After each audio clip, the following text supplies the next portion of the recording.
بسم الله الرحمن الرحيم الحمد لله رب العالمين والصلاة والسلام على سيدنا محمد المبعوث رحمة للعالمين وعلى آله وصحبه ومن سن بسنته واهتدى بهديه إلى يوم الدين أما بعد. So today inshallah ta'ala we will move on from the battle of Khaybar. And in the next 6 months, a number of minor expeditions happened, which, frankly, even though this is an advanced seerah class, but there's nothing really a huge, tangible political change through those minor expeditions. So we'll skip over them. The Prophet sent Umar ibn al-Khattab, he sent Abu Bakr, he sent other Sahaba on expeditions where perhaps one tribe might have embraced Islam or another small area conquered. But in the broad scale of things, it wasn't anything as large as, let's say, Khaybar or Khandaq or Ahzab. And so we really skip over those small points because fact of the matter is we don't know these tribes that well in our times, and we don't know the geography of each area, meaning the audience here, so there's no point in go over them. So we just skip the next few months and we move to Umratul Qada, which is the Umrah that is the Qada, that is the making up of the Umrah. So the Umrah that they were supposed to do in Hudaybiyah, they make up for it. That's why it's called Umratul Qada. It's as if they have to make up for the Umrah that they did not technically do, even though they did it in terms of Allah's reward, right? So the Umrah of Hudaybiyah is an interesting Umrah in that we assume that the Prophet ﷺ did it in reward, even though he didn't do it in actuality. So when somebody asks you how many Umrahs did he do, we begin number 1, Umratul Hudaybiyah. We actually begin like this. Why? Because Allah gave him the reward for it. And he shaved his hair off. So it's as if he did it, even though he didn't actually do it. So the first Umrah that he actually did is Umratul Qada. And Umratul Qada, the Prophet ﷺ left Medina in the 7th year of the Hijrah, in the month of Dhul Qa'dah, 7 AH in the month of Dhul Qa'dah, and he left with around 2,000 Muslims. So this is now a massive amount of people going to Mecca, and this time they took all of their weapons with them. Unlike the last time, this time they took all of their weapons with them, and they were prepared just in case the Quraysh would prevent them and take them to battle. So when the Quraysh heard that 2,000 Muslims are coming and they are armed, when they came close to Mecca, the Quraysh sent out a delegation led by Mikraz ibn Hafs, who was also in the delegation of Hudaybiyah. And Mikraz said to him, "O Muhammad sallallahu alaihi wasallam, we have never seen you be treacherous in anything small or big. So what's with the weapons? How come you're coming with these weapons when we had agreed that you would come with no weapons other than swords inside their scabbards?" In other words, the bare minimum, that's all you're going to enter Mecca with. But we see that you have horses, you have bows and arrows, you have armor. How can you be doing this? And so the Prophet ﷺ said, "And we shall not enter Mecca except as we agreed." We're not in Mecca yet, I'm outside Mecca. We shall not enter Mecca except as we agreed. And once again, here we have the Prophet ﷺ being faithful to the letter of the law. He brought the weapons all the way to the Haram, and then he left the weapons outside of Mecca, and he entered Mecca with the swords inside the scabbards. So he is fulfilling the letter of the law, which is, you shall not enter Mecca except with the sheathed swords. And he did actually have a supply of weapons right outside of the Haram, where 200 people guarded those weapons, and the rest of them, 1,800 of them, they did tawaf, and then they swapped over, 200 came back and 200 did tawaf. So the point being that here we find the Prophet ﷺ did not trust the Quraysh, and he made sure that he had the weapons, but he still fulfilled the contract and treaty by not marching in with all of those weapons. And the Prophet ﷺ entered Mecca, and it appears when you look at the books of Sirah that the Quraysh divided into 3 groups. Some groups remained in their houses, locked doors for 3 days. Another group congregated in their parliament, which was called Darun Nadwa. Their parliament was called Darun Nadwa, and Darun Nadwa was their largest house as well. And it had a large area, and so lots of people could remain there. And one group even left Mecca, and they just camped outside in the valleys and hills for 3 days. Right? So it was basically up to the Quraysh. None of them wanted to interact with the Muslims, and they did this for political reasons and for fear. They're worried what's going to happen. So they either lock themselves in their houses, or they congregate in Darun Nadwa, and they lock the door of Darun Nadwa, or some of them even left the city of Mecca for 3 days, just waiting for the Muslims to leave. And a rumor spread coming from the Darun Nadwa, a rumor spread that the Muslims, now remember, the Quraysh have not seen the Muslims for, at least the bulk of the Quraysh, the women and those who have not gone on war, they haven't seen their kith and kin, they haven't seen their relatives for 6.5 years now.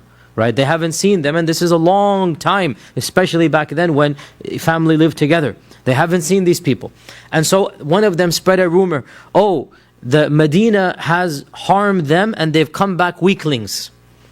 The droughts of Medina, not the droughts, but the waba is like the diseases of Medina, the plagues is they're looking for, the plagues of Medina.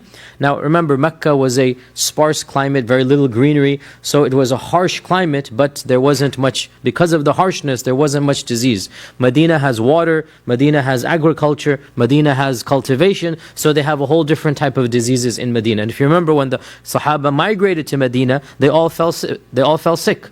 And the Prophet had to make special dua. Oh Allah, remove the plagues of Medina and throw it in Juhfa, another uninhabited place. Go throw it over there. Abu Bakr fell sick and he thought he was about to die. Bilal fell sick. He started versifying poetry of how beautiful Makkah was, right? So they're used to Makkah. So they spread a rumor that the people are now returning weaklings. They're thin, they're emaciated, and they have now been affected by the plagues of Medina.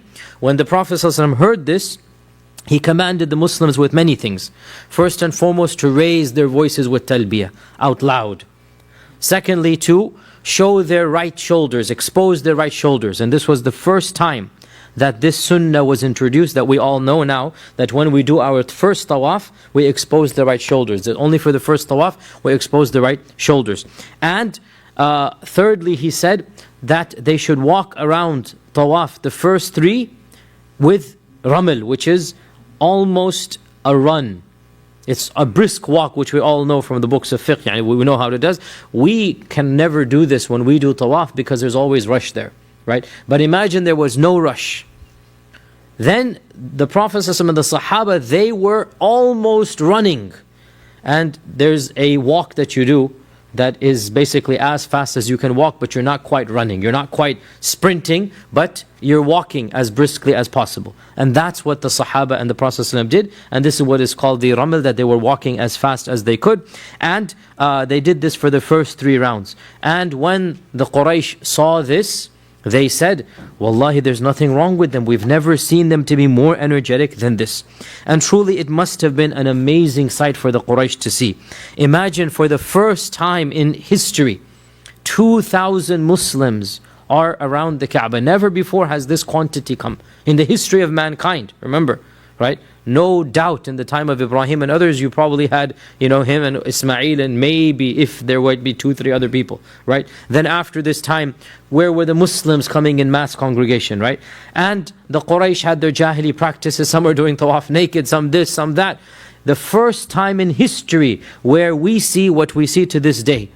And that is the whole city full of people in ihram. Talbiyah be given out loud, 2,000 strong, and 2,000 is a large number. And there is no doubt that never in the year would 2,000 people come except during the Hajj. And here you have 2,000 people crowding Mecca, right? It must have really been a daunting sight for the Quraysh, and this sight actually did have an effect. And that is why 3 very prominent conversions took place right after the Umrah. It's not a coincidence. Right? When they're seeing this amazing sight that has never been seen before in the history of mankind. Muslims all dressed, saying the talbiyah. And even the talbiyah, for the first time in the history of the world, this talbiyah that we are now familiar with is instituted. Because the Quraysh had a jahili talbiyah, a talbiyah of shirk. لبيك اللهم لبيك لبيك لا شريك لك إلا شريكا هو لك تملكه ما ملك. This is the talbiyah of the Quraysh, the jahili talbiyah. And we have, of course, لبيك لا شريك لك. That we don't add إلا شريكا تملكه وما ملك. We say لبيك لا شريك لك, and we stop over there. So the talbiyah, loud, The whole people of Mecca can hear. Imagine the psychological impact this is having on the Quraysh. Who is the superior now? Who has more quantity? Who has the more energy? The tide has changed. It's not changing anymore. The tide has changed. Less than a year and a half from now, or less than 2 years from now, and Mecca will be in Islamic control. And this type of showing, this type of demonstrating of one's power, of one's whatever, this is something that is a standard part of the seerah. We see it in the Battle of Uhud with Abu Dujana, wearing the red turban, and then he's walking around in a manner that would otherwise be considered arrogant. But what did the Prophet ﷺ say? This is a mishya, a walking that Allah despises, except at such a time and place. We also see in the Battle of Hudaybiyah, in the Treaty of Hudaybiyah, when the Meccans sent the envoy, and the Prophet ﷺ said, show him the camels. And all of the camels were put in front of him and paraded. And this was a person from a tribe that exalted the hadi, that considered the hadi to be a very important sign. And all of this shows us what? That PR, as we call it, is an important part of our religion. Legitimate PR. And once again, as usual, we have those that are overzealous and hot-tempered, and those that are on the opposite extreme and could not care. That we need to look at the image we give of Islam to others. And it is a part of our da'wah to give an image of strength and positivity. To give an image where the people see us and appreciate us. And that image changes. What image do you give from time to time, place to place? Here is a man who respects the hadi. Show him the camels. Right? The Quraysh are saying you're weak. Show them your strength. You're strong. Right? So, in our time, in America, in other places in the world where we happen to be living, when people accuse our religion of something that is false, that is wrong, we need to show them, no, that's not the case. They say Islam is a violent religion, we show them, no, we're not. We're a peaceful religion. They say Islam is this, we show them, no, Islam is that. They say Islam teaches you to hate Christians and Jews, we say no. We show them, this is what we're doing. And doing this type of quote-unquote PR, we're doing this because we're not changing the deen. Now, no doubt if somebody changed the religion, and if somebody said, oh, Islam accuses, you guys are, let's say, I don't know, you guys are mean to women because you tell them to cover up. We're not going to say, oh, women don't cover up anymore. Because we're not going to change our deen for the PR, right? But if anything that is an illegitimate criticism, and our deen and our religion is free of this charge, to emphasize that point, merely for the sake of demonstrating that our religion is contrary to what you're saying, this is not astaghfirullah, like some of the hard-tempered people say, oh, now you're catering to the kuffar. Now you're whatever they want you to do, you will do. No, this is being extremely rash and hot-tempered. Our Prophet ﷺ is not catering to the kuffar when one of them is impressed by the hadi and he shows them the hadi. When on the Battle of Uhud, he needs to demonstrate strength. When in the incident of Umrah al-Qadha, he wants to show them, no, we are not weak. Right? This is all a part of PR. And living in the world that we live in, there are different accusations that are given. Right? And almost all of these accusations are false or misrepresented. And it is our job to clean our religion and show a positive image as long as we do not change our theology and ethics. Now, the Prophet ﷺ stayed in Mecca for 3 days. And the books of Seerah really don't give any details of those 3 days, which means that it was nothing strange happened. It was just a standard. He stayed there, he prayed, nothing strange happened. We can assume that the Prophet ﷺ led them in salah 5 times a day in front of the Kaaba. We can assume that it was a peaceful time, nothing else happened, or else it would have been mentioned. Because nothing else is mentioned, we assume that the Quraysh lived up to their treaty and did not interfere with the Muslims. And the Prophet ﷺ also ordered the 200 that were guarding outside. There was a swap. 200 went there, took their place, and they came in. So everybody was able to perform the Umrah. And wallahi, we wish we had details, but we can only imagine the feelings of the Prophet ﷺ after entering Mecca 6.5 years, right? How is the Prophet ﷺ feeling? He sees the house of Khadija. He sees where he grew up. He sees the very valleys. He sees each and every corner. SubhanAllah, when we return to a house that we haven't lived in, when we return to a neighborhood we haven't been to, all of our memories, they flood back to us, right? And things that we have forgotten about, they come back to our memory. And how emotional we feel. Imagine our Prophet ﷺ, right? Imagine all of his memories, every single one of them. 53 years of his life, he is in this city, right? the city of his mother and father, his grandfather, the city of Abu Talib, the city of Khadija, the city where all of the good and all of the bad that happened is happening here. We wish we had all of this documented, but we can only imagine that the feelings that our Prophet had, overwhelming all of these emotions, and for 3 days they stayed there, and then one or two things happen on the way out, and of those things is that Al-Abbas radiallahu ta'ala an, Al-Abbas, he suggested to the Prophet ﷺ to marry Maymuna, and Maymuna was to be the last of his wives. The final wife that he married was Maymuna, and Maymuna was not only the last wife he married, Maymuna was the last of his wives to die as well. So she was the last of the Ummahat al-Mu'mineen to pass away. And Maymuna was married to Abu Raham ibn Abdul Uzza, and she became a widow, and so she was without any husband, and she was in Mecca, and so she's a Muslim now, and she is the sister-in-law of Al-Abbas. So Al-Abbas's wife is Al-Fadl. Al-Abbas's wife is Al-Fadl. Al-Fadl's sister is Maymuna. Okay, so Abbas's sister-in-law. So Maymuna is now left without anybody, and she's alone in Mecca, and she doesn't have anybody to take care of her. She's a Muslim. She doesn't want to remain with the Quraysh, with the non-Muslims. So she says to al-Fadl, find me a husband. Find me a husband. And so al-Fadl says to Abbas, we need help, she needs a husband. So Al-Abbas goes immediately to the Prophet ﷺ and says that I am the wali of Maymuna, and he is now the wali, he's the one in charge of Maymuna. And what do you think, Ya Rasulullah, of her? And he praises her immensely. And of course he knew Maymuna, he knew of Maymuna from the days of Mecca. She is of course Qurashi, she's in Mecca. And so the Prophet ﷺ agreed to the marriage of Maymuna, and Abbas was the wali, and Abbas was the one who basically took charge of the marriage ceremony. And here there is a huge controversy in the books of fiqh, which are not really relevant to aqidah and theology and so on, but it's a lot relevant to fiqh. That one Sahabi, he is Ibn Abbas, and Ibn Abbas is the nephew of Maymuna. Ibn Abbas says the Prophet ﷺ married Maymuna in the state of ihram. Now this raises a huge, and it's authentic hadith that he said this.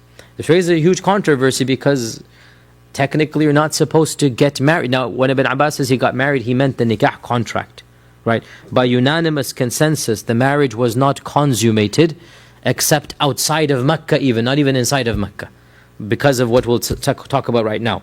The issue is when he literally, not metaphorically, signed the contract, when he did the aqd, was he in ihram? Ibn Abbas said he was. And this raises a huge controversy. The books of fiqh discuss this, and they try to figure a way out. But the fact of the matter is, this is an honest mistake from Ibn Abbas's part, because we have authentic narrations, not the least of which is coming from Maymuna herself. That Maymuna, when she tells her story, she said that when the Prophet married me, he was outside of ihram. He finished his ihram. He finished and he was not in ihram, and he married me in the state of hil, not in the state of ihram. And some people try to interpret Ibn Abbas's statement that what he meant by in ihram, وَهُوَ مُحْرِم, that تَزَوَّجَ وَهُوَ مُحْرِم, not that he was in ihram, but he was in Mecca inside of the haram. Right? That is a problem linguistically. That's not how you refer to somebody inside of Mecca. But it's not a problem from a fiqh perspective. Of course people in Mecca get married, that's not a problem, right? A lot of people think that in Mecca you're not supposed to get married or even engage in intercourse, and what do you think the married people of Mecca do, right? So this is not the issue. The issue is in the state of ihram.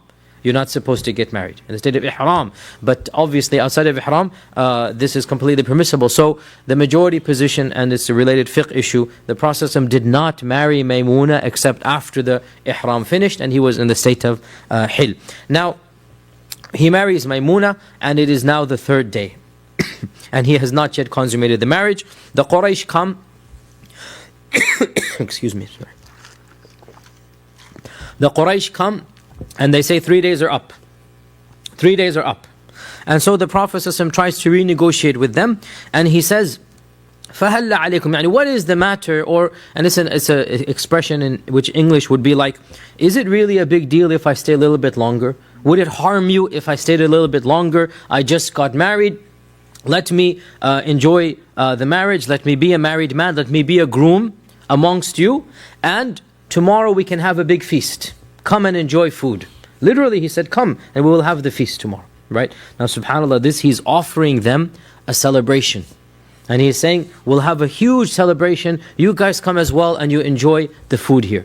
And he's using this to basically see if they can stay longer. And there is no doubt that the heart of the Prophet was in Mecca, even though he was now in Medina. There's no doubt that Mecca is his birthplace. Mecca is the city that he is raised in. It is the city that he feels emotional about. However, the Quraysh would not budge. And the Quraysh said, لا حاجة لنا في طعامك. We don't need your food. He's being a little bit rude here. We don't need your food. You know, it was basically 3 days, yani salamu alaikum, get out of here. So they were a little bit blunt in this, but that was the condition. And so the Prophet ﷺ honored the treaty and left without incident. And therefore he was not able to consummate the marriage except at a place outside of Mecca called Sarif, where they camp for the night. And it is just a coincidence that Allah Azza wa Jal willed that Maymuna, on her way back many years later to perform an Umrah, she actually passed away at Sarif, the very place where she got married, and she is buried at Sarif to this day. So she got married at Sarif and she passed away at Sarif 53 years later. No, not 50. She passed away in the 61 of Hijrah. So you do the math. 61 Hijrah she passed away. The final wife of the Prophet ﷺ to pass away. This is Maymuna. And Maymuna bint al-Harith is her name. And Maymuna bint al-Harith is the sister of, as we said, al-Fadl. She's a sister of al-Fadl. Now, and by the way, we don't know much about Maymuna. Maymuna is one of those wives we have very little information about. And inshallah, when we get to the wives of the Prophet, and whatever information we have, we will give it. Now, what we find from this is that the Umratul Qada, it shows now, without a doubt, that the tide has fully changed. That the Muslims are in the superior hand. They have the more quantity, they're the more better organized, that the Quraysh are dwindling and they're about to die out. And that's why a number of Sahaba, they converted, as we'll talk about. Another fact that we benefit is that the fact that the Prophet is renegotiating the terms of the treaty, even though he's in Mecca. So he's saying, give me another few days, right? Even though they both agreed to 3. It shows us that you always have the option to go back to the drawing board if both sides agree. Treaties can be renegotiated if both sides agree.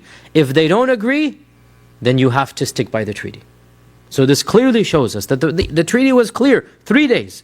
Now the Prophet is trying to extend, and why shouldn't he try to extend? But when they refused, khalas, okay, that was the agreement. And this shows us again, renegotiation is completely halal. Another very interesting point, look at the tactic that is now being tried, and that is to soften their hearts. I'm just married, let's celebrate, come and enjoy the food with me tomorrow. Now what is happening here? He's actually trying to win them over through another means. These are the same people that are at Badr and Uhud and Khandaq. These are the same people that have done what they have done. But now that he's in the upper hand, he needs to bring them in. And he tries different ways. And Allahu A'lam, if they had said yes, another twist might have happened. Allah has His ways and Allah had something else planned. But the tactic here is what? The goal is not to be harsh or to kill them or to enslave them. The goal is to win their hearts and minds. Right? So now he says, come on, let's celebrate. I just got married. He uses his marriage as a da'wah. It's like, I'll throw you a big party. He literally says, share ta'am with me. And we can imagine if the Quraysh had come, no doubt he would have given them a massive feast. And this would have been another type of da'wah. Right? And again, this clearly shows us, next 2 weeks from now, we're going to be breaking bread and turkey with another group over here. Right? And this is a part of who we are. Again, we have those that are ultra harsh and those that are this and that. SubhanAllah, here's our Prophet saying with pagans, right? Let's come and break bread together. Well, there's no bread, but you get the point, Let's come and eat together. And why? Why? Think about it. Why? Because when you intermingle in this manner, when you break bread together, when you eat together, you cannot. Your hatred softens down. Your anger calms down. Right? And now that the Prophet have the upper hand, he doesn't need to be on the defensive that much, right? Now he can show them that, look at who we are, intermingle with us, and perhaps Allah would guide them through Islam. But they were stubborn and hard-hearted, and I'm sure, and again, the books of Seerah don't mention, but I'm sure the leaders themselves realize, we don't want our people to go soft. We don't want our people to start feeling something soft against the Muslims. We need them to be boycotted from the Muslims. So the Prophet ﷺ showed friendliness, but they did not respond in kind. One small incident took place on their way out of Mecca. Literally, as they're coming out of Mecca, a young girl, 6, 7 years old, she comes running after them and she calls out to the Prophet and his immediate entourage, Ya Am, oh my uncle, take me, don't leave me in Mecca. So there's a young girl, she has been in Mecca with extended family, and she manages to basically not escape, but run away. I mean, they're not going to keep her, she's not in prison, but she's being taken care of. She's an orphan girl, and she now runs away and she says, Ya Am, don't leave me in Mecca, I want to go with you to Medina. And who is this young girl? This young girl is Umara, the daughter of Hamza, binti Hamza. Now, Hamza, he had been married in Mecca, but he had divorced his wife. So he did not have women with him in Medina, right? But he had a wife in Mecca, and for whatever reason, we don't know the story, he had divorced her, and so they had a daughter by the name of Umara binti Hamza. Of course, Hamza has died, not Badr, Uhud. Hamza has died in Uhud, right? Hamza has died in Uhud, and this is his daughter, Umara. And Umara's mother, her name is Salma binti Umays, and she is the sister of the very famous Asma binti Umays. Asma binti Umays is a very famous Sahabiya. This is the sister of Asma. Her name is Salma binti Umays. And by the way, Salma and Asma, no, don't get confused here, their mother, not their father, their mother was also the mother of Maymuna that the Prophet just married. So this is the same mother but not a father. And subhanAllah, it's a small society, intermarriage is very common, and this is one of the problems when you start going here. It gets very confusing after a while, because in the end of the day, everybody in Mecca is related to everybody else somehow. And this is a tribal society, right? Everybody is related somehow to everybody, even if it's 6th generation back, 6th cousin, 7th cousin, but we can trace lineages. And then usually when you trace lineage, you only trace to the father, and that's easy to do. When you bring in the mothers as well, then of course the mothers have their interrelationship as well. So you have cousins through mothers, obviously, and so it complicates matters. So just to give you one example here, that in fact, Salma being the sister of Maymuna, so the Prophet ﷺ is now married to Maymuna, and so he becomes a type of uncle even to Umara, right? You understand? Umara's mother is Salma. Salma's sister is Maymuna, half-sister or sister through the mother. And now the Prophet has just married Maymuna, right? So Salma basically, she's a young girl. Now, why would she do this?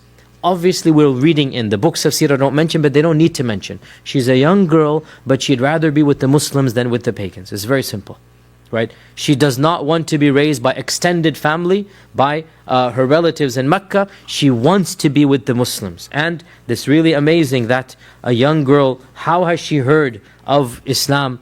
What positive image does she have? And she's 7 years old, or maybe she's seen them for 3 days. Allahu A'lam. Again, these are stories you wish you could, but you don't know. But we can just piece in the dots that whatever folklore or whatever, not folklore, but whatever she's heard, whatever she's seen, she has a very positive impression now of Islam and the Muslims. She knows these are her relatives. She's never lived with them, right? She's never lived with them. But she feels so confident to leave whoever is in Mecca, who is taking care of her, some extended family, we don't know. She doesn't want to live with them, and now she is going and she wants to be taken care of by the Muslims. So when they found out who this is, that this is Umara binti Hamza, so Ali ibn Abi Talib, he took her by the hand and he gave her to Fatima. And he said, here, this will be now our yatim to take care of. We'll take care of her. And when the others found out this is Umara, so Zayd ibn Haritha came. And Zayd said, the Prophet ﷺ and made me brothers with Hamza. This is at the Hijrah, right? And so I am the brother of Hamza, so this is my niece, so my family should take care of her, right? Then Ja'far came in, and Ja'far is the older brother of Ali, right? And Ja'far said, I have the same rank as Ali in terms of, she's my cousin, right? But, now another twist of lineage here, my wife is her khala. So I'm married to her blood khala, right? I'm married to her khala. Now Asma binti Umays, we just said this. Asma binti Umays is Ja'far's wife, okay? Asma binti Umays, wallahi, what a woman. What a woman. Asma binti Umays married to Ja'far. And then she married, after Ja'far she married We went over this. I'm 100% sure we went over this. Where are the note takers?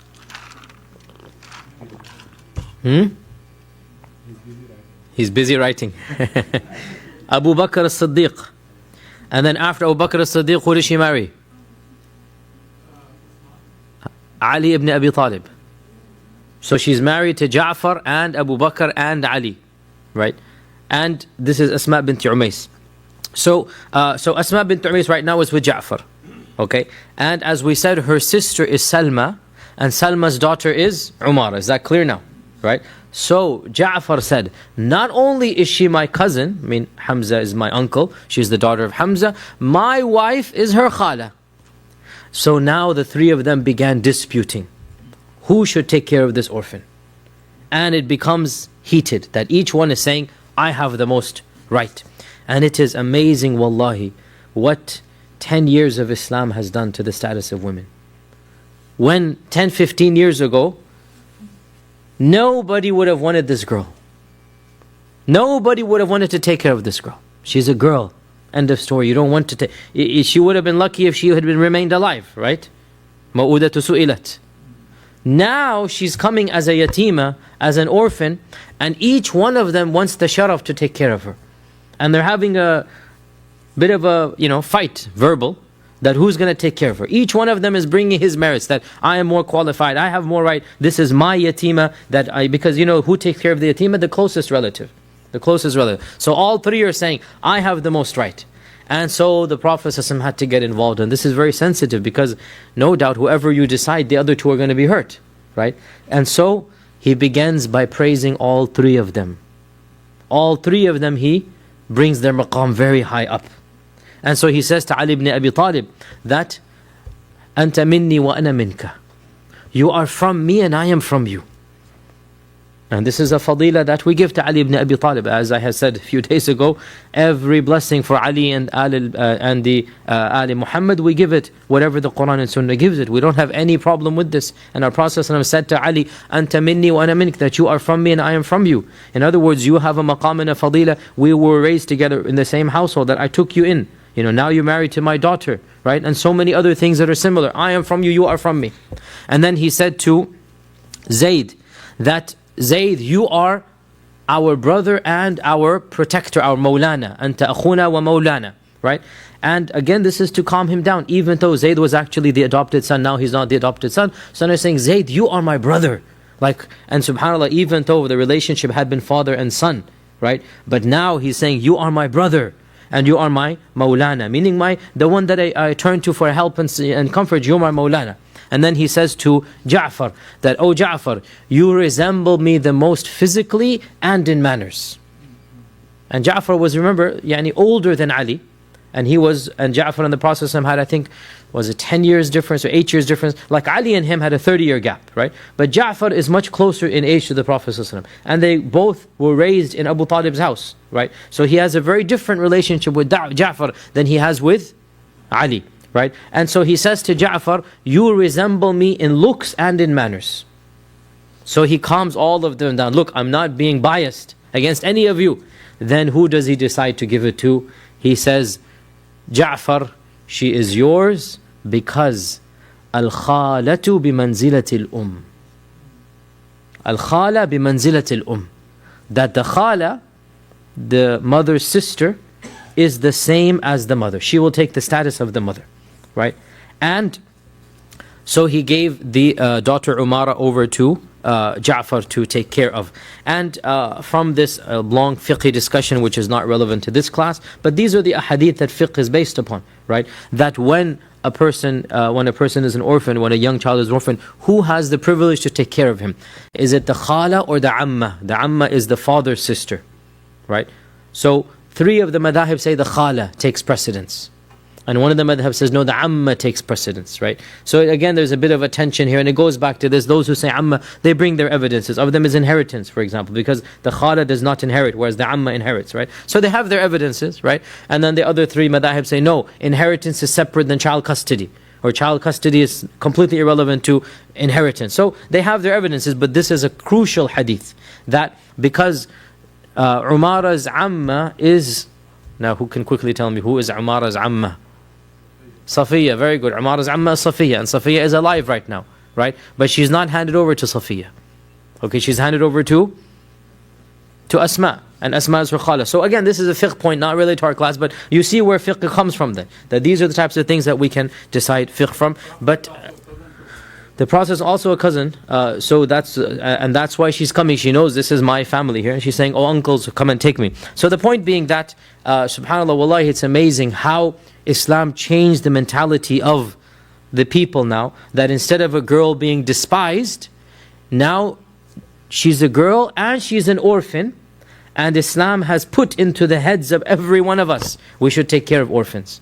Right? And that a girl is someone to be honored in the family. So they are now wanting the fadilah, who's going to take care of the daughter of Hamza. And of course, this isn't just any girl, her father is Hamza. Let's not forget this as well, that all of them feel an obligation to Hamza as well. And that's why Zayd, even though he's not quite blood, but he says, look, the brotherhood was there, and it's my responsibility. So he's now arguing, right, that you made me a brother with him, so surely it's my responsibility to take care of her. So the Prophet, as we said, gave it to Ja'far. Now, this is the story of the Umrah al-Qada, and this is really one of the final psychological blows upon the Quraysh. The conquest of Mecca is around the corner. There's really nothing major that takes place in terms of political change between Umrah al-Qada and the conquest of Mecca. The battle has completely turned over. The Quraysh are clearly on the lower side, and this is proven in the conversion of the final 3 people before the conquest of Mecca. The final 3, and all 3 of them converted right after Umrah. All 3 of them converted right after Umrah al-Qada, which shows us a psychological impact Umrah al-Qada had on the Quraysh. And we'll mention all 3 of their stories as briefly as we can. The first of them was Amr ibn al-As. Amr ibn al-As. And his conversion story is one of the strangest conversion stories in the entire seerah. Amr ibn al-As, he felt insecure seeing the power shift in favor of the Prophet ﷺ, and he began wondering what would happen if Mecca is conquered. Where would I go? And this was especially true after the battle of Khandaq, Ahzab. That Amr ibn al-As, he narrates his own story, and he said that it became clear to me after Khandaq that it's only a matter of time before Mecca is next. Remember, Khandaq was when really the shifting of the tide really began, right? And so it became clear to me that Mecca would be next. So I told a group of my friends that would look up to me. And remember, Amr ibn al-As, he is the politician. He's one of the siyasa, he's one of the diplomats. And he has been sent to Najashi to secure the release of the emigrants to Abyssinia. This is Amr ibn al-As. He was the diplomat, the statesman, the politician. So he has a group that looks up to him. So I went to this group and I said to them that, you know, I have been telling you that the affair of this man Muhammad ﷺ shall be supreme very quickly. And I have an idea. What do you think? They said, what is the idea? He said, let us emigrate to Najashi and live under him. And he had a friendship with the Najashi, and live under him. So if Muhammad ﷺ is successful over his people, then we shall live under Najashi, because living under him is preferred to us than living under Muhammad ﷺ. But if Quraysh wins over Muhammad ﷺ, then we are who we are, and we can always return and make an excuse, and the Quraysh will accept us back, right? So Amr did not want to engage in any more battles. He just wanted to live his own life. Okay, and this shows us his animosity was of a different type, and that's why he was more open to Islam. He just wanted to live his own life. He said, okay, let's just leave and go live under the Najashi. So that all of them, they said, that's a great idea. Let us then leave Mecca. And the fact that they left Mecca at this stage clearly shows us they know that it's only a matter of time now. So Amr ibn al-As moves to Najashi and to Abyssinia, and he takes with him the most expensive furs and camel leather, and that's what Najashi would love. They knew this was and this was what Mecca was known for, of giving fine camel leather. So they took these fine camel leathers to Najashi as a bribe, basically, and they went to the Najashi and they visited him, and they found out that while they're in the town of Ja'far is still in Habasha. Ja'far is still in Abyssinia at this time, and the Prophet ﷺ had sent a message to the Najashi through Amr ibn Umayyah al-Dumari, one of the Sahaba, that tell Ja'far to come back. So now this is the message to come back, and eventually Ja'far will come back at the battle of Khaybar, right? So this is now the message to come back. So Amr ibn Dumayya is in town and he is delivering the message to Najashi. Now Amr is a messenger, he's not under the protection of Najashi, unlike the other Muslims of Habasha, right? Amr is a messenger, he's coming, he's going to go back. So, and of course Najashi is a Muslim, Amr doesn't know about this, right? So Amr says that let me ask permission from the Najashi if we can kill this envoy and get rid of him, in order that the Quraysh will then respect me. In order that I have a privilege over the Quraysh. Just for revenge, basically. So he entered in upon the Najashi, he gave him all of the fur and the leather, and he then asked permission to kill the messenger of the Prophet, and he says, this man, he represents someone whom we despise, and he has killed many of our noblemen. Will you allow me to kill him in revenge for all the people that basically the Muslims have killed? At this, the Najashi got so angry that his face became cloudy with anger. And he took his hand and he smacked it on his own nose. Now we can assume that this was an expression of disgust and anger in their culture. Right?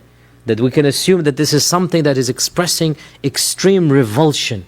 Like, how could you ask this of me? And Amr ibn al-As says that I became so terrified when I saw his anger, because this is the emperor now, you know.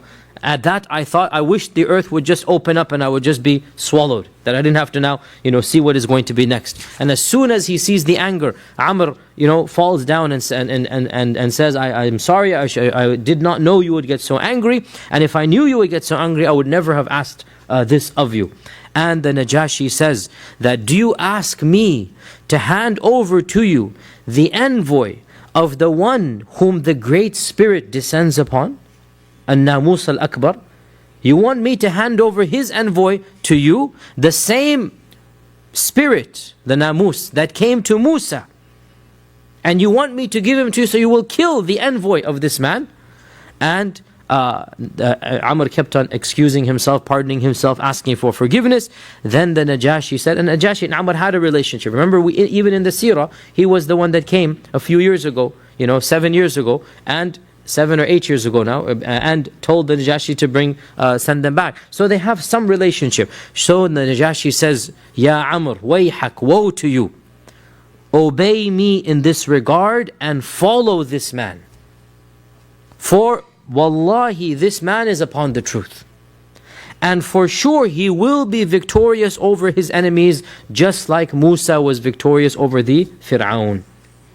Now this is amazing here, that Amr has run away from Mecca to run away from the Prophet's message. And he comes to the emperor of the Habasha, and lo and behold, the emperor of the Habasha is a Muslim as well. And he is giving him da'wah. And they say this is the only time that a tabi'i gave da'wah to a sahabi, and the sahabi converted, and the tabi'i remained a tabi'i. Right? Because Najashi is not a sahabi in that sense. He never saw the Prophet ﷺ, right? And he is a type of tabi'i called the mukhadram, and mukhadram means those who lived during the time of the Prophet ﷺ but never saw him. There's a category of tabi'un, they're called mukhadramun. And the mukhadram is the one who lives, but they're still tabi'un, who lives during the time of the Prophet ﷺ but they didn't see him. So Najashi is a tabi'i, and Amr becomes a sahabi. So the tabi'i gives da'wah to a person who becomes a sahabi, right? And that's an amazing, you can ask a quiz question now in gatherings and parties, for the sake of Allah, not to impress anybody, right? That what tabi'i was there that gave da'wah to the convert who converted to become a sahabi, right? And this is the response to this, that Najashi gave da'wah to Amr ibn al-As, and Amr ibn al-As then converted. That he said to Amr ibn al-As that basically, you're running away, and this man will be victorious. Follow me and obey me in this regard and become a Muslim. So Amr was so overwhelmed by all that he had seen. I mean, can you imagine? For 2-3 weeks he's running away from Mecca, he's going to start a new life. And all of a sudden, lo and behold, the one person whom he thought would give him refuge from the Prophet ﷺ turns out to be a follower of the Prophet ﷺ. Think about that, right? So Amr basically realized, this is it, this is the truth. And so Amr says to him, will you accept my Islam on the behalf of the Prophet ﷺ? Because he's obviously sending messengers to you. Will you accept my Islam? And so the Najashi says yes. So he gave the bay'ah to Najashi for Islam. Amr ibn al-As accepted Islam in front of the Najashi right then and there. And when he came out to his fellow companions, he didn't tell them what had happened. I mean, after all, he's the one telling them to come to Habasha. Now he's going to turn around. And he knew they would maybe get physical with him. So he didn't tell them anything. And he eventually made an excuse to go back to Mecca. And so he returned to Mecca. And on his way back into Mecca, he finds two people walking out. Meaning, not literally in and out, but there's one road of Mecca. And as he's on the road back, right, he meets two people basically on this highway. And this is a desert highway. I mean, you're going to meet everybody and interact with them, And so on the way out, he meets two people. And these are Khalid ibn al-Walid and Uthman ibn Talha, and he says to them, where are the two of you going? What's up? Where are you leaving? You packed your bags, all of your belongings. Where are you going? And they say, we are going to the Prophet ﷺ, and we are going to accept Islam. The matter has now become clear to us. Khalid ibn Walid says, istaban al-amr now. It's very clear, it's crystal clear that this man is a prophet.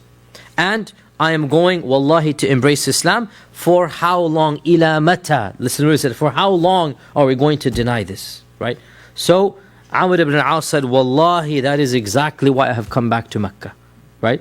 That he wanted to come back to Mecca, change his affairs, whatever, finish up everything, and then migrate to Medina. And so the three of them emigrated together, and they became the very last batch to embrace Islam before the conquest of Mecca. And when the three of them came, Khalid ibn al-Walid was the first to accept Islam. We'll talk about Khalid inshallah today as well. Then it was Amr's turn to accept Islam in front of the Prophet ﷺ. And we just coincidentally mentioned this hadith yesterday in our after Isha halaqah, right? Coincidentally, now we're talking about it today, where the Prophet ﷺ stretched his hand forward, and according to one report, Amr pulled it back. According to another, he held onto his hand rather than the palm. And so the Prophet ﷺ said, Ya Amr, malaka, what is the matter with you? And so Amr said, before I embrace Islam, I have a condition. The Prophet ﷺ said, what is that condition? Amr said, that all of my past sins be forgiven. I don't want anything to be brought up in the past. Whatever happened, now khalas, it's a new slate now, right? That all of my past sins be forgiven. So the Prophet ﷺ said, Ya Amr, ألا تعلم أن الإسلام يجب ما كان قبله وأن الهجرة تجب ما كان قبلها وأن الحج يجب ما كان قبله. Don't you know, O Amr, that three things wipe away everything before them. Number one, embracing Islam. Number two, migration, and you have just migrated, right? And number three, Hajj. And the fact that Hajj is mentioned is our only hope. For us who are born Muslims, and we have emigrated this way rather than that way. Some of us emigrated, I have been born here, so there is no emigration. But for the rest of us, mashallah, Hajj is where we need to be concentrating on, insha'Allah ta'ala. Inshallah. So the point being, our Prophet said, don't you know that this is already accomplished by you embracing Islam and going for Hajj? And so this became the final batch that embraced Islam. So this is Amr. As for Khalid, Khalid's conversion story as well is very interesting. Khalid, of course, who is Khalid? Khalid ibn al-Walid, and of course al-Walid is al-Walid ibn al-Mughira. And al-Walid ibn al-Mughira, he is the chieftain of the Banu Makhzum. And I've done this so many times, I hope all of you know now who are the Banu Makhzum. The Banu Makhzum is Abu Jahl, Abu Jahl's tribe, right? And the Banu Makhzum are the statesmen, and the Banu Makhzum were the ones who were the most rivalry and the most jealousy of the Prophet. There were three major, like again, what is the Quraysh is composed of many small tribes, right? And many of the smaller tribes, they knew their level, that we're not going to get to that level. Like the Bani Adi, which is Umar ibn al-Khattab's tribe and whatnot. These are average Qurashi tribes, and to be a Qurashi, you are already honored in the rest of the Arabs. But within the Quraysh, they had their own hierarchy. And there were 3 that were at the top, basically, right? And one of them kind of sort of dwindled out after Islam, and 2 only remained, the Banu Hashim and the Banu Umayyah, right? But pre-Islam, in the days of Jahiliyyah, there was the Banu Hashim, the Banu Umayyah, and the Banu Makhzum. These were the 3 that they all had major roles to play in the days of Jahiliyyah. And they would all compete with one another. And Al-Walid ibn Mughira was the chieftain of the Banu Makhzum, just like Abu Talib was the chieftain of the Banu Hashim. Right? So Al-Walid ibn Mughira was basically the most famous of the Banu Makhzum, and he was also the official poet of the Quraysh. When the Quraysh competed in competitions, they would send Al-Walid to represent them. Al-Walid was the official poet of Mecca. Nobody was close to Al-Walid when it comes to poetry. And that is why when the Quran was revealed, they all came to him. That you need to say something. They all came to him. What, you have to give us an official statement. So he says, let me think a while. Right? And he, as Allah says in the Quran, this is Surah Muddathir. This is all Surah Muddathir. Right? That ثم عبس وبس ثم أدبر واستكبر, that ثم نظر قال ذرني ومن خلقت وحيدا. So Allah says, ذرني ومن خلقت وحيدا وجعلت له مالا ممدودا وبنين شهودا. This banin, one of them is Khalid ibn Walid.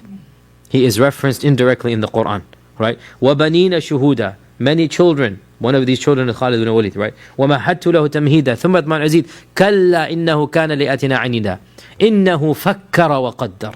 He plotted and he thought and planned, right? فَقُتِلَ كَيْفَ قَدَّرَ. May he be cursed. Look at how he planned. ثُمَّ قُتِلَ كَيْفَ قَدَّرَ. May he be cursed again. Look at how he planned.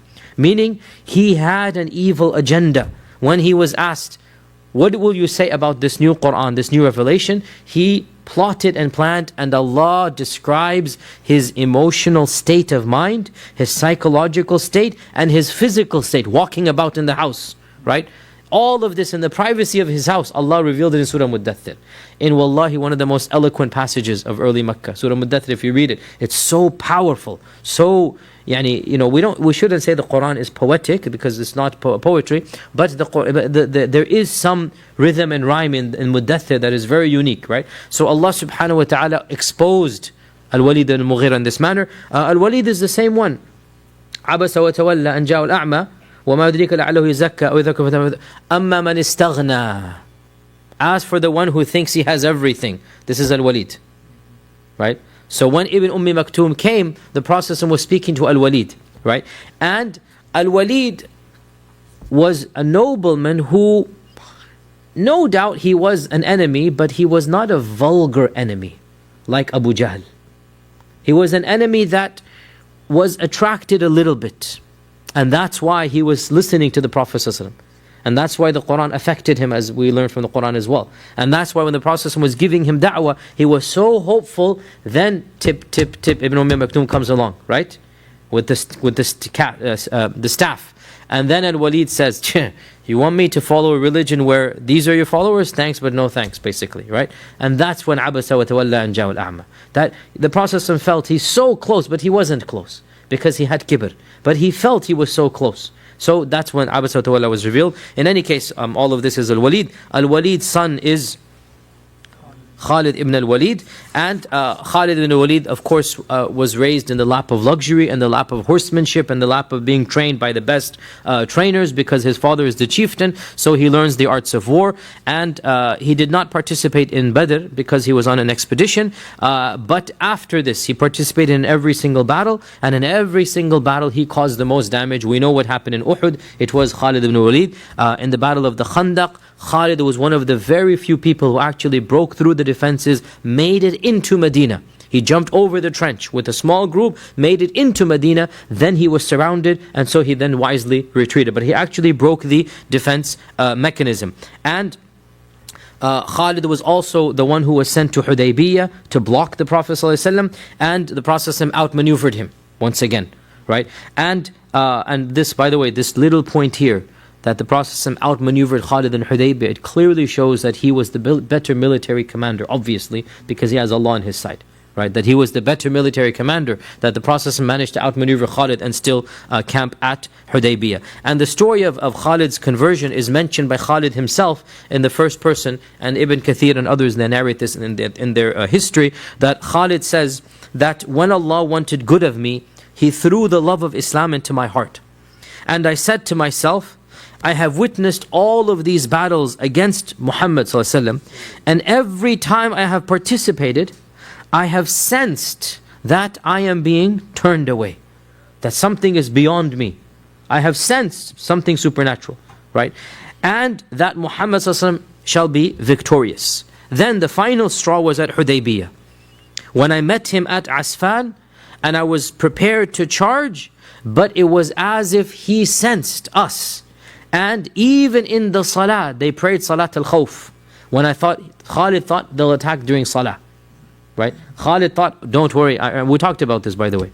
That when they were praying, so Khalid said, don't worry, I know exactly what to do. When they go into sajda, we'll just fire and charge. Right? And what happened? Allah revealed Salat al-Khawf right then and there. Right? And so it is as if he said, he knew what I was thinking. And not only that, he outmaneuvered me at Hudaybiyah after this incident, and he managed to outflank me and pass us by.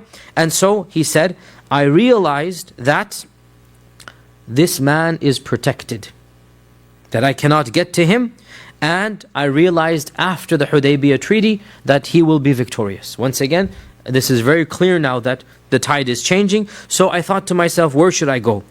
First place that all of these people think about is Abyssinia. But then he says to Abyssinia, over there, what am I going to do there? And his own followers are also over there, right? Then where should I go? Heraclius? Rome? If I go to Rome, I will have to become a Christian, and I will have to change all of my culture and leave my land and live as a stranger. So what should I do? So I continued remaining confused in my state until the Umratul Qada. When the Umratul Qada took place. And the Prophet entered Mecca, and he did not find me, and he asked about me. So my brother left me a message, a letter. Now Khalid's brother, his older brother, Khalid's older brother was named Al-Walid ibn Al-Walid. So his father is Walid and his brother is Al-Walid. And Al-Walid ibn Al-Walid embraced Islam as a prisoner of war in the Battle of Badr. So Al-Walid was captured in the Battle of Badr, and he became a prisoner, and Khalid brought 4,000 dirhams for his ransom, and Al-Walid had embraced Islam as a prisoner. And he waited for his brother to come and pay the money, and Al-Walid and Khalid then went outside and back to Mecca, and the first night they camped. When Khalid woke up, Walid had disappeared and taken his horse and gone back to Medina. And he wanted the Prophet to have the money from the Quraysh, and he himself returned. This is Khalid's first exposure to what Islam does. Like, your loyalties become to Allah and His Messenger, right? So Al-Walid wrote him a letter, and the letter said, Bismillah ar-Rahman ar-Rahim, as to what follows: I have not seen anything stranger than you running away from Islam, and you are as smart as you are. For how long will you oppose Islam?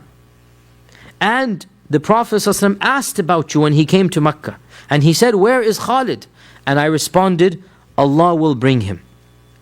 Someone like him, the Prophet ﷺ said, it is not befitting or appropriate that he neglect Islam, and if he were to put his talents and energy with us against the mushrikun, it would be better for him, and we would give him honor. We would prefer him over others.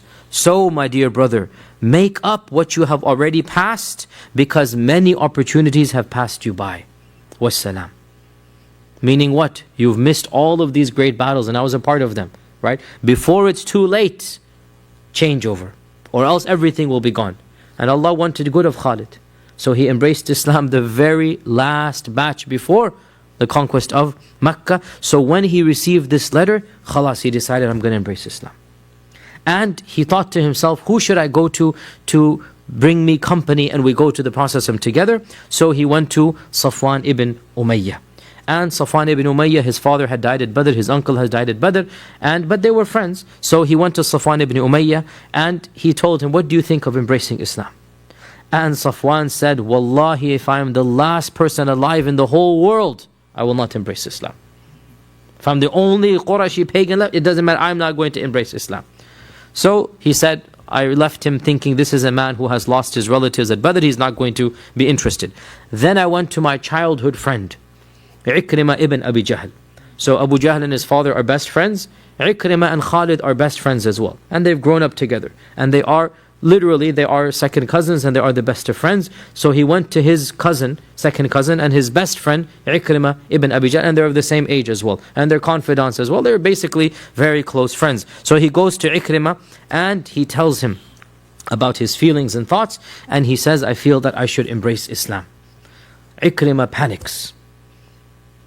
Ikrimah panics. And he starts raising his voice and yelling and shouting, and it is the middle of the night. And he says, you are going to leave us. Wallahi, this is not going to happen. You, the son of Al-Walid, you this, you that, how?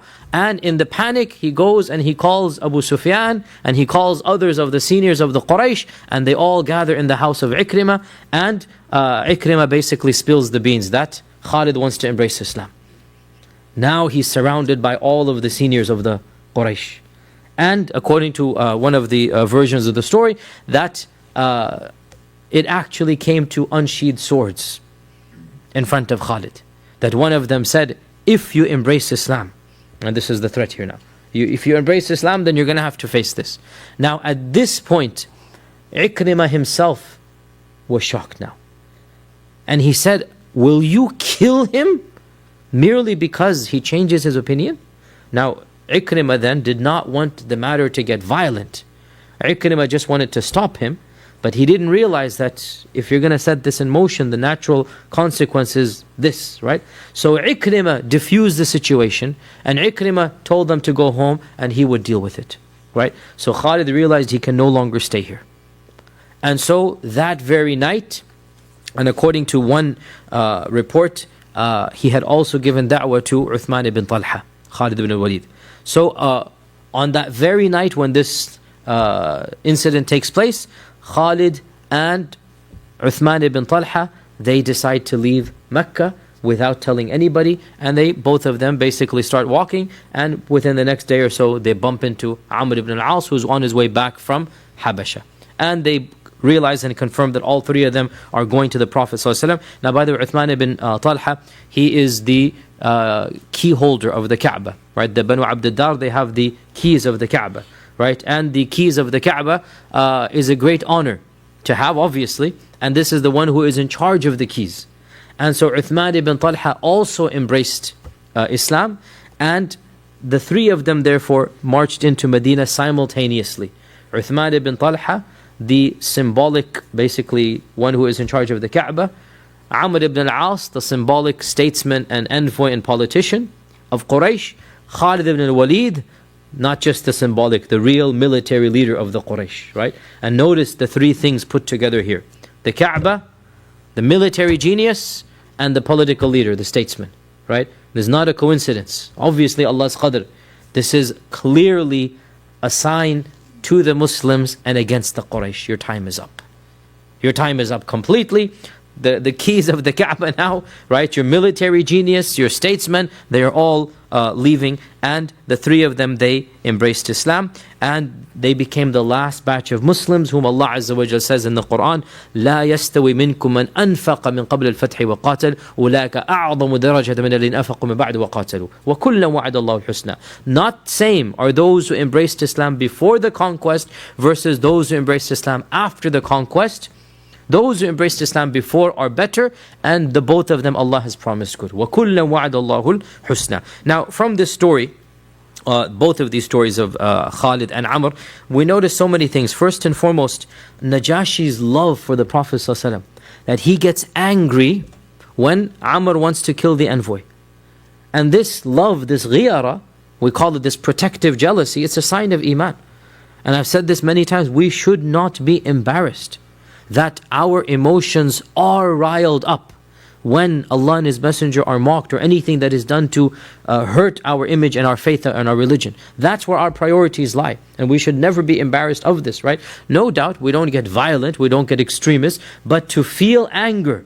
Look at Najashi is boiling now. You want me to kill the envoy of the man whom Jibreel comes down to? right? His anger is just bursting, so much so that Amr says, I wish the earth would swallow me up. And this iman is coming from somebody who's never seen the Prophet ﷺ, right? So this is a part of our iman, that when Allah and His Messenger are mocked and ridiculed, when something is done to harm the prestige of Islam and our religion, we should feel that sense of violation and anger. And this is a part of having faith in Allah and love in Allah subhanahu wa ta'ala. Also we have over here that Amr knew everything that Najashi told him, but when Najashi told it, it finally clicked. Najashi didn't tell him anything he didn't know, that this man is claiming to be a prophet, that Jibreel is coming. This is exactly the claims of the Muslims, right? But when it comes from Najashi, what happens? It clicks in him. And this is human nature that all of us have experienced.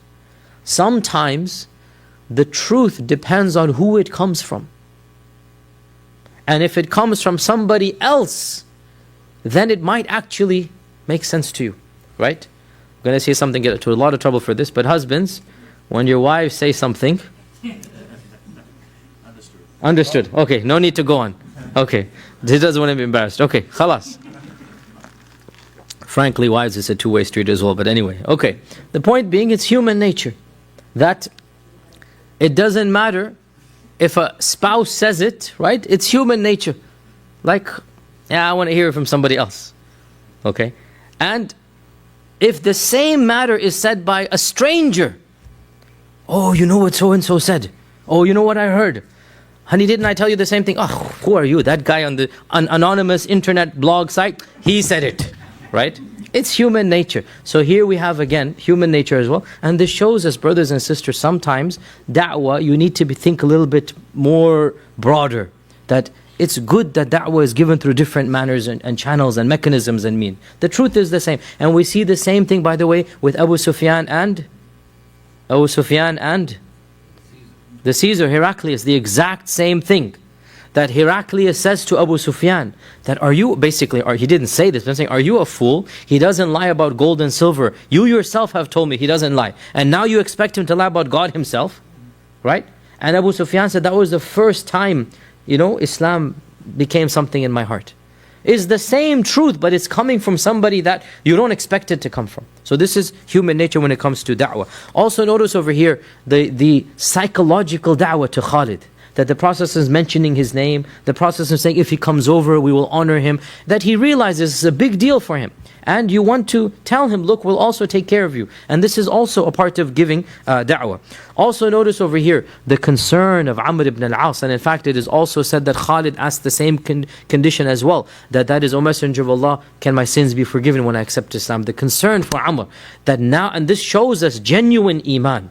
This isn't just political iman.